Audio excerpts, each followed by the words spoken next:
पदमार्चितकरत्वया शुभदास्तु सदा देवी स्कन्दमाता यशस्विनी या देवी सर्वभूतेषु मा स्कन्दमाता रूपेण संस्थिता नमस्तस्यै नमस्तस्यै नमस्तस्यै नमो नमः ॐ देवी स्कन्दमात्रे नमः ॐ देवी स्कन्दमात्रे नमः वन्दे वार्चितकामार्थे चन्द्रार्धकृतशेखरा सिंहरूढा चतुर्भुजा स्कन्दमाता यशस्विनी धवलवर्णा विशुद्धचक्रस्थितो पञ्चमदुर्गा त्रिनेत्रा अभलपद्मयुग्मकरां दक्षिण उरुपुत्रधरां भजे पटाम्बरपरिधानां मृदुहास्या नानालङ्कारभूषितां मञ्जीरहारकेयूरकिङ्किणी रत्नकुण्डलधौरिणी प्रफुल्लवन्दना पल्लवाधरां कान्तकपोलां पीनपयोधरां कमनीया लावण्या चारुत्रिवली नितम्बनी या देवी सर्वभूतेषु मा स्कन्दमाता रूपेण संस्थिता नमस्तस्यै नमस्तस्यै नमस्तस्यै नमो नमः नमामि स्कन्दमाता स्कन्दधारिणी समग्रतत्त्वसागरं पारपारगररं शिवाप्रभा समुज्ज्वला स्फुच्छशागशेखरां ललाटरत्नभास्करां जगत्प्रदीप्तिभास्करां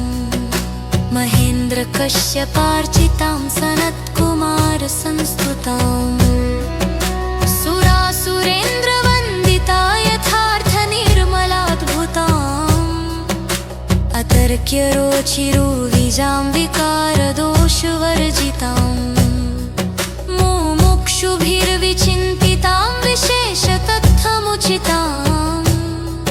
नानालङ्कारभूषितां मृगेन्द्रवाहनाग्रजां सुशुद्धतत्त्वतोषणां त्रिवेदमारभूषणम् ॐ देवी स्कन्दमात्रे नमः ॐ देवी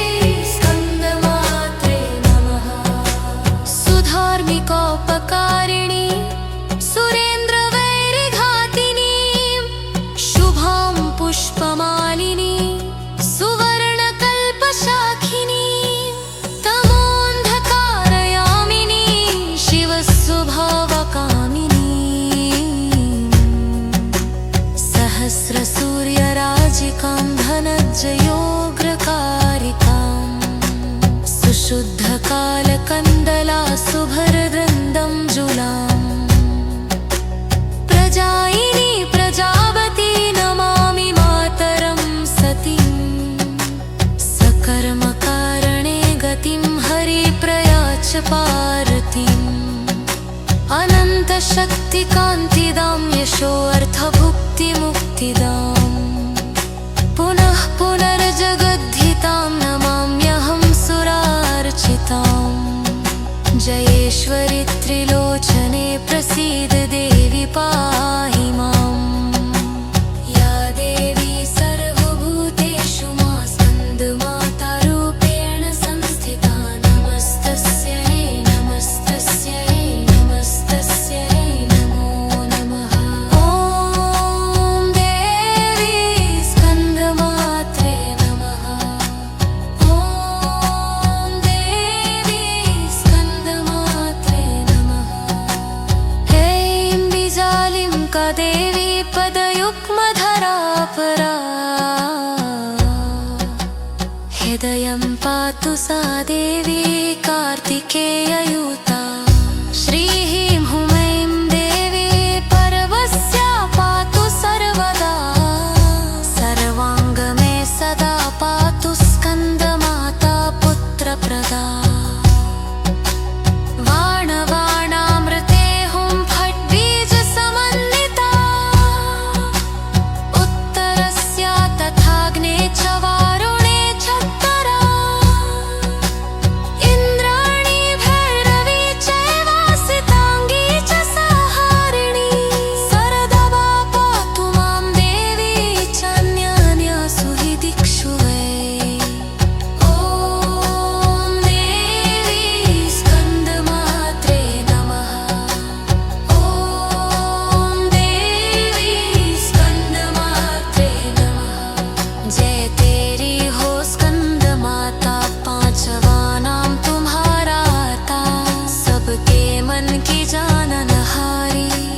जननी सबकी महतारी तेरी जोत जलाता रहूं मैं हरदम तुझे ध्याता रहूं मैं कई नामों से तुझे पुकारा मुझे पुहाते ना सहारी कहीं पहाड़ों पर है गिरा कई शहरों में गिरा बसरा